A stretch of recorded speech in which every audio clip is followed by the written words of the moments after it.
Today on Between the Lines, launching your entrepreneurial passion and soul with Brian Smith.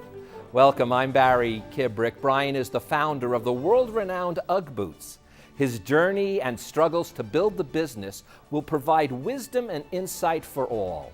With his book, The Birth of a Brand, he shows how with authenticity and perseverance, you can grow a business and build within yourself an enlightened way to live.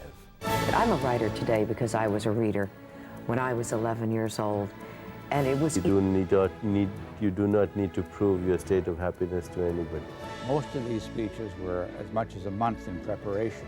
Characters, the heroes in this book, are seekers of truth in a story that involves a lot of You corruption. don't get a chance to really talk about what's real, and it's the purpose to me.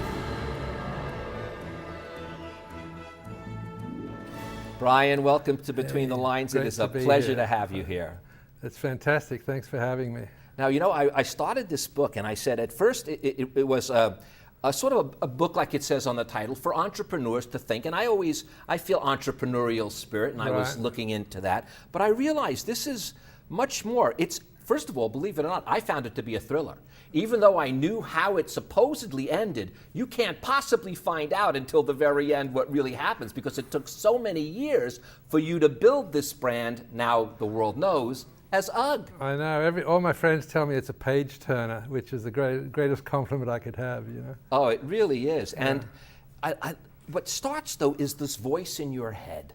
You've got this inner feeling, and I know I have had it, and I know so many men and women that had it. You just have this feeling something's not right.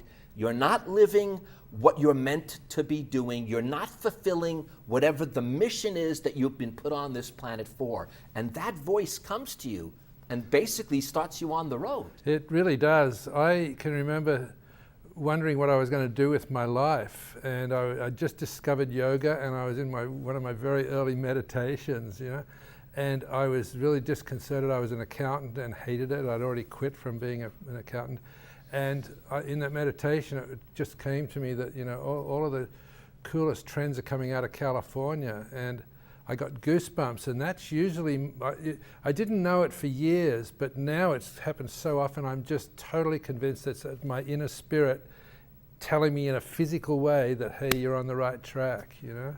Wow, and you were on the right track. Yeah. And for an entrepreneur, and this has been my belief, and I've been preaching it, I told you there are certain things, Right. we had so much similarities, I was sharing Right. it with my family, and that is that you need a certain degree of ignorance to start. Because if you strategically, literally would figure out in your mind all the time, all the effort, all the disappointments, you'd never do something like this. Nobody would ever start. Yeah, I was totally ignorant. You know, when I found the UGG boot, the sheepskin boot product, you know, it wasn't in America, and I assumed that you know, Americans would understand sheepskin like Australians do. That it's, you know, you can't sweat, it's healthy, it's washable, you can treat it badly. But when I came here, it was hot, prickly. Can't get it wet, you know, and delicate, and that, just the difference in mentality set me back for years. And had I known that the Americans didn't get that, I probably wouldn't have started the sheepskin boot business. Now, you know, the book is also for parents, and I say this reason because you look at this as the birth of a brand, as the birth of a child. It's and you begin, so much the same. Yeah. isn't it? And you begin even with conception. Yep. So that's kind of funny. And as you say, you can't, and you say it over enough that I've put it to memory, you cannot give birth to adults. Yes. It takes the pain and the time to let it mature. It's so true. I didn't come up with that originally, but after 5 or 6 years of being in the business, I just thought how much like a child this is. And I created a file and I wrote, you can't give birth to adults. And I just kept throwing things, that'd be good in a story one day, that'd be good in a story one day. And it became a file so thick. And the theme of you can't give birth to adults is every business or movement or, you know, product is conceived by somebody, and then the action is given birth. My action was buying pairs of samples from Australia, and then every time you get to that phase, it goes into this infancy that just seems to be interminably long, and it doesn't matter how much you feed it or shake the cradle or urge it, the infant cannot get up and go to college. It has to be an infant. And eventually it'll start toddling, which is a really cool stage for a business because customers are starting to inquire about it and you're getting articles written about it. And then you'll hit the youth, which is a fantastic period. You know, the sales are consistent. This is when, with a kid, you know, they can come to the table already dressed and they can feed themselves and go to the bathroom, put their pajamas on. And that's a fantastic stage of business. And then it'll hit the teenage, if it's a really good product like UGG was. It'll hit the teenage years and all the it wants to be at every party in the country. You know? Yeah, but also that sometimes causes the problems of teenage youth, and you in fact say that. In fact, it's those forks in the road that you kept coming into and those speed bumps that you kept hitting that really leads to the growth. People think once you're on this trajectory, but they don't even realize that you, I believe, didn't even take a salary of any kind because there wasn't for about 14, 15 years. Yeah, it's probably closer to 10 years. But to your point, no business starts at the bottom and goes straight to the top. You know, it cruises along and you hit an obstacle and then you have to overcome the obstacle. So you'll hit another obstacle and you have to overcome that. So it's like a series of plateaus. And each time you overcome the obstacle, your business is getting better, and if your competitors aren't overcoming them, you suddenly become the leader in the industry. And so it's a matter of hanging in there and just facing the obstacles. And I have another great saying, which is that the quickest way for a tadpole to become a frog is to live every day happily as a tadpole. And if you're doing that, hitting the obstacles and just enjoying the process, that's the best way to look at your business. Well, if you don't enjoy that journey or that process, you'd quit. That's what makes an entrepreneur capable of doing it. It's not the willingness so much to just grind it out. It's the enthusiasm to do it. Yeah, a lot of people call it passion. A lot of people just call it that wild-haired idea. But yes, you have to have that internal belief in yourself that it's going to be there. And that belief in yourself, you say, is so important because how you behave yourself is how you're going to behave in business. And you really believe firmly that you must stay true to your own values, virtues, and ethics. Yes, yes. It's, there are a lot of temptations along the way to shortcut something or to sidetrack something, but you really have to be true to yourself and know that what you're doing is the right thing done the right way. If you do the right thing the wrong way, it'll come back to haunt you. Oh, I had an experience like you had, by the way, where the price margin wasn't correct, and if you sold, and I'll never forget the salesman saying, "We'll make it up in volume," and I said, "Wait a minute, the more we sell, the more we're losing." That's one of the funniest things when that happens is your business is growing, you didn't figure out all of the costs, and all of a sudden you've got another roadblock you've got to figure out how to get over. I had a mentor who called that profitless prosperity, meaning you can grow and grow and grow and still not make any money, and it just makes your life twice as hard, you know. Now, you have a great thought on procrastination because there's no doubt that, and I think this usually starts before you actually really get the ball rolling. Once the ball's rolling, you know there's no time for procrastination. But beforehand, as you said, those delayed tasks that you kept putting off ends up in the filing cabinet of your mind, and you can't, it's as if it's just easier to do it than to not do it.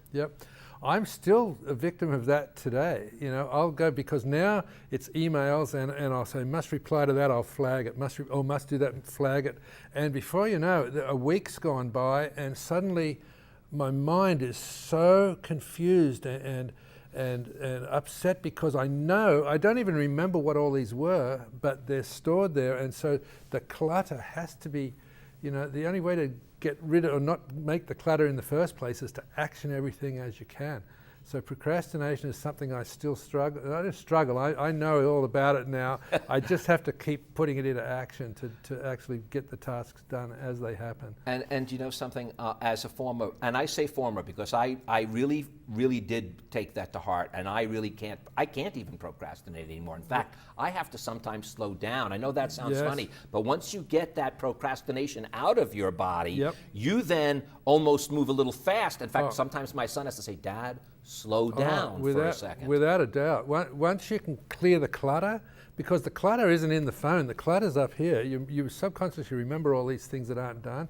Once you clear that clutter, you can really move much faster. Now, the one thing that in every business, whether it's from show business to being a lawyer to being an entrepreneur and a brand, you're always worried about the competition. And you give us an advice that says, do not obsess over the competition, because if you're the true creative entrepreneur or the true creative, whether it's a lawyer or teacher, whatever it might be, then everyone else is just imitating you. You're the one with the vision. You've got to relax about that. And I found that, though, now that's the harder thing for me to do was, wait, why is that guy, he's 2 years younger than me and he's already here, or they've been only in business for 3 months, and why are they making more money than me?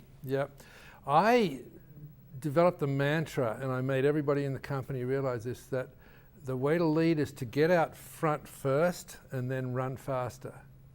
And how we put that into action is that we would put a new style and color palette together for a trade show, and then all the other competitors would see what we'd done, and then the next show they'd come in and have exactly the same line. And if we hadn't thought of new product, new styles, and new offerings, we would just be one of the mob.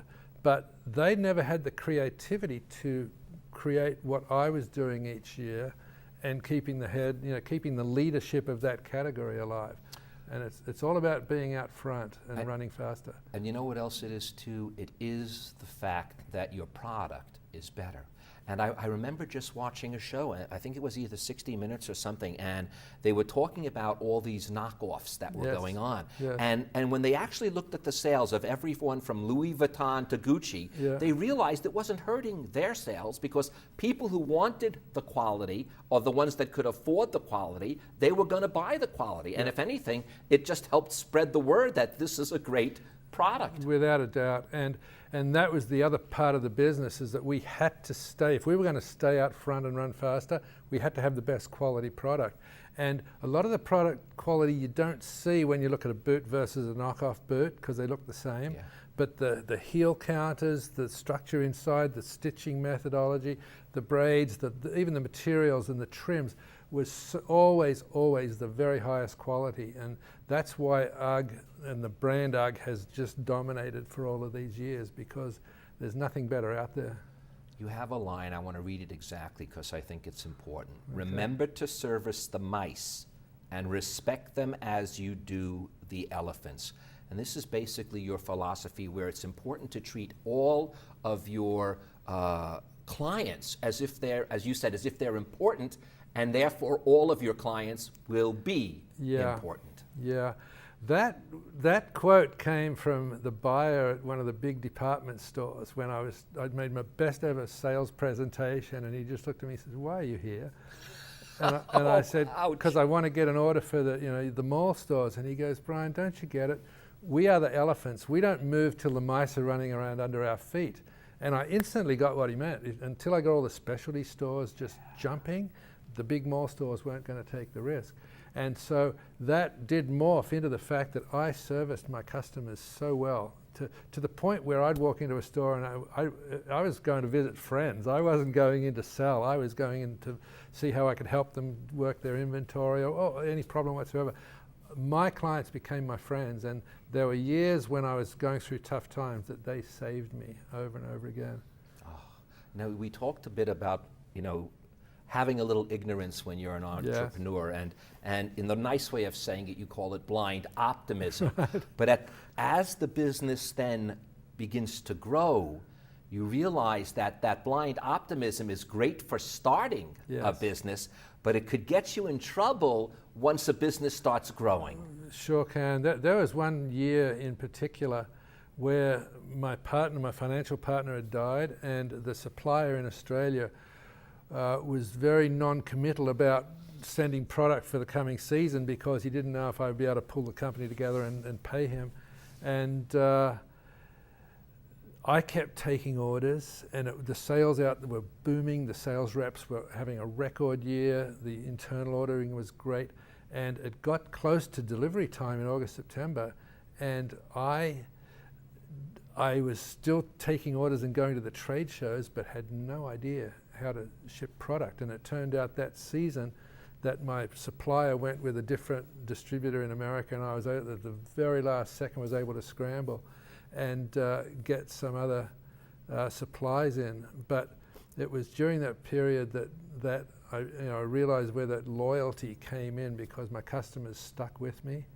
And I did eventually get product, didn't ship nearly enough as we wanted, but we stayed alive. And Well, I think it has to do also with another part of your philosophy, where you almost at that point felt you were a victim because you didn't really have the answer right away. But you again, that inner voice told you, listen, I'm going to embrace these uncertainties, these challenges, and I'm going to still just move forward. Yeah. And that's what you've got to do. you have to, yeah. I wrote down like 25 years ago a mantra that I've carried forward in my daily planner every year, and it's feast upon uncertainty, fatten upon disappointment, enthuse over apparent defeat, and invigorate in the presence of difficulties. And those four Right, no, one more time. I think I'm going to actually put them down as you say them. One more time, Brian. Come on, it's too good. Feast upon uncertainty, fatten upon disappointment, enthuse over apparent defeat, and invigorate in the presence of difficulties. And that takes the victimization out of the equation. You can never say, poor me. Each one of those is an action item. And now I look at things that have happened, potential disaster, and I go, bring it on, I've seen worse, and my whole attitude has changed in everything I do now because of those four statements, and it's a very, very empowering piece of information. Now, before those four statements, though, came into reality, there's a scene in the book, and as I say a scene because it does read like a thriller sometimes, right. And you're basically crawling on the floor to your bedroom out of depression, out of anxiety, out of stress, and your wife, Flora, comes to the rescue. She says, straighten up, walk like a man. You're not giving in right now. I'm not allowing it. And I had I told you we shared I had the exact same experience with my wife. And I was ready to give up, just stop this show. I wasn't making money. I didn't want to do it anymore. She was the one that refused to let me do that. Isn't that fantastic? Yeah. Yeah, that was a period where I had to buy new investors in, and the contract I signed, I thought I was bringing in 3 new partners, but there was a proviso. I didn't get my 25% till I finished this little trademark lawsuit. And when that was pointed out to me that I wasn't an owner anymore, I just went into this shock and depression. And it took 2 or 3 days of figuring out what I wanted to do. And it was that night where I was watching TV and I started crawling to bed. She just flipped and said, get up now and walk to bed like a man, And it was like, Atlas Shrugged with the world on his back. It was like the whole world just fell apart, and it was like, there's so much more to life than the UGG business. And I felt light, and I slept the best night I had for so long that night. And it just came from some innocence. It was powerful, but innocent, that statement. I love the concept of having to reinvent yourself when things get tough. And you've had to, in certain ways, reinvent yourself throughout the process, whether it was becoming a salesman at one time, which is when you started, to then becoming someone who manages the team, even taking on outside jobs sometimes to keep the thing afloat. So reinvention is important for anyone that is going through a difficult time. It totally is. And if you have the passion and your eyes set on the goal of what you're trying to do, you will do anything to keep that going forward. When I was starting out, I worked on a golf course. I worked at Marina del Rey washing boats. I was a construction worker.